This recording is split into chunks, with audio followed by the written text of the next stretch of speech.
राम राम मंडळी, नमस्कार. तर नवीन दिवसाची नवीन सुरुवात, नवीन वर्षाची सर्वांना हॅप्पी न्यू इयर. तसं तर आपल्या मराठी माणसांची सुरुवात ही चैत्र महिन्यात होते, पण कॅलेंडरनुसार आता आहे जानेवारीमध्ये. तर चला दोन्ही पण आपण सेलिब्रेट करूयाच.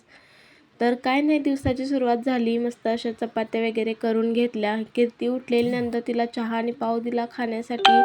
इथे मी बटाटे लावलेले भाजीसाठी करायला, आणि त्यानंतर मस्त अशी बघा चमचमीत झणझणीत अशी बटाट्याची भाजी करून ठेवली आहे डब्यासाठी. 2च चपात्या केलेल्या बघा. नंतर कीर्तीचं आवरलं आणि तिने नमस्कार करून हे बघा बाय म्हणते सर्वांना, आणि कीर्तीला पाठवून दिलं. थोड्या वेळाने रितेश पण गेला. एक वर जातात, दोन्ही संकट नाही जात. हॅपी न्यू इयर माय वाईफ. Happy new year. आणि काय विशेष काय नाही म्हणा. शेवाळ्या करायचे. हां, कधी तर काय तर प्लॅन करावा माणसाने. प्लॅन करायचा.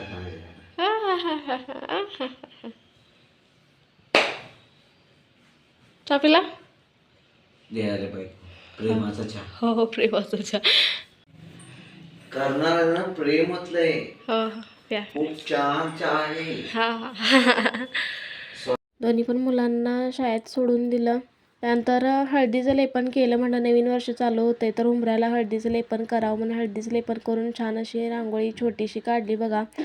त्यानंतर देवपूजा वगैरे सगळं झालं, आणि नंतर मग माझा शेवयाचा बिझनेस आहे ना, त्यानंतर थोड्याशा शेवया करायला गेलते वर. तर हॅप्पी न्यू इयरचा हा छोटासा व्हिडिओ तुम्हाला कसा वाटला हे मला कमेंट करून नक्की कळवा. तर व्हिडिओ बघितल्याबद्दल धन्यवाद. बाय.